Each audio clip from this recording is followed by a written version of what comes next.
عرب میں ایک عورت تھی، اس کا نام جعفر تھا۔ انتہائی سخی تھی، لوگوں میں مال ایسے تقسیم کرتی تھی کہ دائیں ہاتھ کو بائیں ہاتھ کا پتہ نہ چلے۔ کچھ دنوں سے وہ ایک راستے سے گزرنے لگی۔ اس راستے پر دو اندھے فقیر بیٹھے ہوتے تھے۔ یہ دونوں صدائیں لگاتے رہتے۔ ایک ہی صدا ہوتی، الہی مجھے اپنے فضل و کرم سے روزی عطا کر۔ دوسرا اندھا کہتا، یا رب مجھے جعفر کا بچا ہوا عطا کر۔ جعفر ان دونوں کی صدائیں سنتی اور دونوں کو عطا کرتی۔ جو شخص اللہ کا فضل طلب کر رہا تھا اسے 2 درہم دیتی، جبکہ جعفر کے فضل کے طلبگار کو ایک بھنی ہوئی مرغی عطا کرتی۔ دلچسپ بات یہ ہے کہ جسے مرغی ملتی وہ اپنی مرغی دوسرے اندھے کو 2 درہم میں بیچ دیتا۔ کئی دنوں تک یہ سلسلہ چلتا رہا۔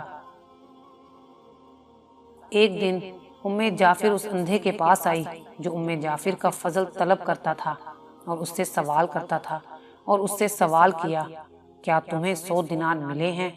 اندھا حیران ہو گیا۔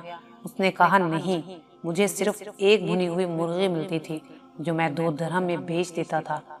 جعفر نے کہا، جو اللہ کا فضل طلب کر رہا تھا میں اسے 2 درہم دیتی اور تمہیں بھنی ہوئی مرغی میں 10 دینار ڈال کر دیتی رہی۔ اندھے نے اپنا سر پیٹنا شروع کر دیا۔ وہ چیخنے اور چلانے لگا، ہائے میری کمبختی، کاش میں ایسا نہ کرتا، میں مارا گیا۔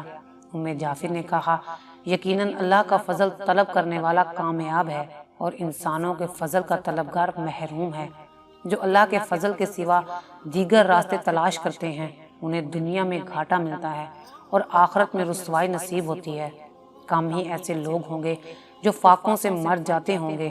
اس کے باوجود اس دنیا میں ایسوں کی کمی نہیں جو درہم و دینار کی خاطر ایمان تک بیچ دیتے ہیں۔